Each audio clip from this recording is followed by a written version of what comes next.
El Código Da Vinci, por Dan Brown. Capítulo 26. A pesar de su inmensa fama, el cuadro de la Mona Lisa tenía apenas 80 centímetros y era más pequeño que los carteles con su reproducción que vendían en las tiendas del museo. Estaba colgado en la pared noroeste de la Salle des Stats, tras un panel protector de plexiglas de unos 5 centímetros de grosor. Pintado en una tabla de madera de álamo, su aire etéreo y neblinoso se atribuía al dominio que Leonardo da Vinci poseía de la técnica del esfumato, que consigue que las formas parezcan fundirse las unas con las otras. Desde que había llegado al Louvre, la Mona Lisa, o la Gioconda como también se la conocía, había sido robada en 2 ocasiones.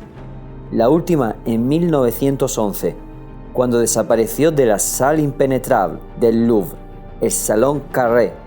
Los parisinos lloraron desconsoladamente en las calles y escribieron cartas a los periódicos pidiendo a los ladrones que devolvieran la obra. 2 años después, descubrieron la Mona Lisa en el doble fondo de un baúl, en un hotel de Florencia. Landon, que ya le había dejado claro a Sophie que no tenía ninguna intención de irse, atravesó con ella la sala. Cuando aún estaban a unos 20 metros de la Mona Lisa, ella encendió la linterna y un haz azulado llegó hasta el suelo. A su lado, Landon ya empezaba a notar ese cosquilleo de impaciencia que siempre le invadía momentos antes de ponerse frente a las grandes obras de arte. Se esforzaba por ver más allá de la mancha de luz azulada que emanaba de aquella linterna de rayos ultravioleta. A la izquierda apareció el diván octogonal, como una isla oscura en el desierto mar del parqué. Ahora ya empezaba a distinguir el panel de cristal oscuro en la pared. Sabía que detrás de él, en los confines de su propia celda exclusiva, estaba el cuadro más famoso del mundo.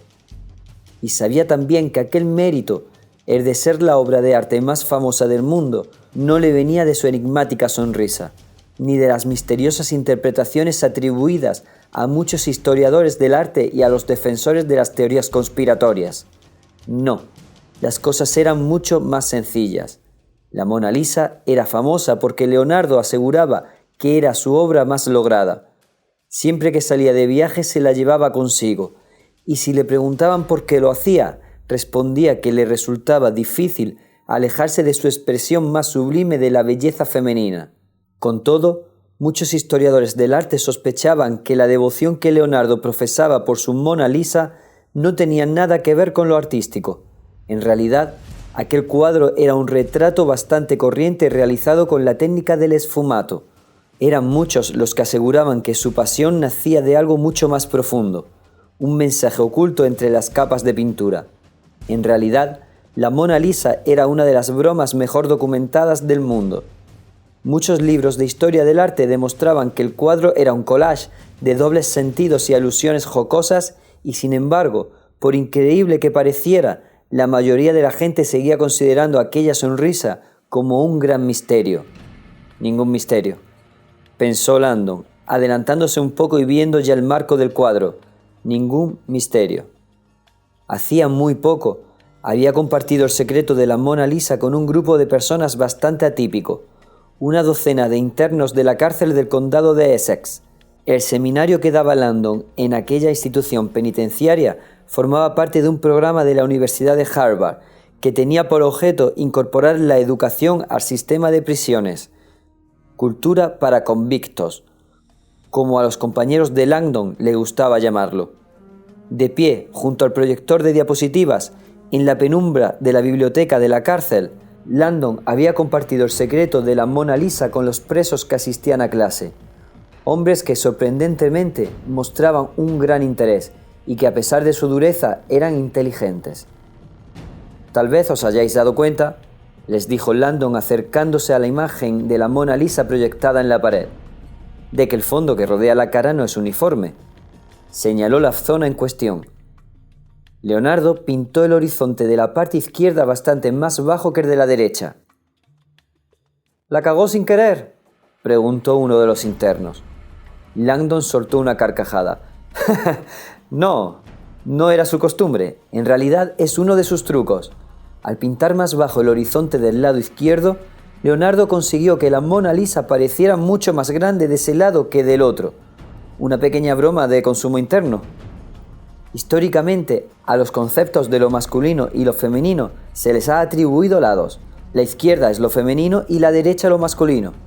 Como Leonardo era un gran defensor de los principios femeninos, quiso que la retratada fuera más majestuosa vista desde la izquierda que desde la derecha. «He oído que era maricón», dijo un hombre bajito con perilla. Langdon torció el gesto. Los historiadores no suelen decirlo así, pero sí, Leonardo da Vinci era homosexual. ¿Y por eso le iba tanto el rollo ese de lo femenino? En realidad, Leonardo estaba en sintonía con el equilibrio entre lo masculino y lo femenino. Creía que el alma humana no puede iluminarse a menos que incorpore los dos elementos, el masculino y el femenino. Como una tía con polla, ¿no? Las carcajadas fueron generales. Langdon se planteó si debía hacer un inciso etimológico sobre el término hermafrodita y su origen en los dioses griegos Hermes y Afrodita, pero algo le dijo que en aquel contexto no tendría mucho sentido. Señor Langford», dijo un hombre musculoso. «¿Es verdad que la Mona Lisa es un retrato de Leonardo da Vinci disfrazado de mujer? A mí me lo han dicho». «Es bastante posible. Leonardo era un bromista. Se han hecho análisis mediante ordenador tanto del cuadro como de alguno de sus autorretratos y se han encontrado similitudes sorprendentes. No sé qué se traía entre manos el autor, pero su Mona Lisa no es ni un hombre ni una mujer. Incorpora un mensaje sutil de lo andrógino. Es la fusión de los dos». «¿Seguro que no es la típica palabrería de Harvard para decir que la Mona Lisa era una tía feísima?» Ahora fue Langdon el que se echó a reír. «Es posible, pero en realidad Leonardo nos dio una pista clara que nos dice que esa ambigüedad no es causal. ¿Alguien ha oído hablar de un dios egipcio llamado Amón?» «Sí, claro», respondió un preso corpulento.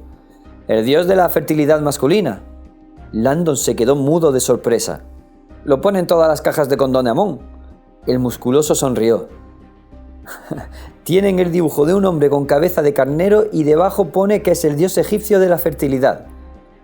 A Langdon aquella marca no le sonaba, pero se alegraba de que los fabricantes de condones lo explicaran todo tan bien.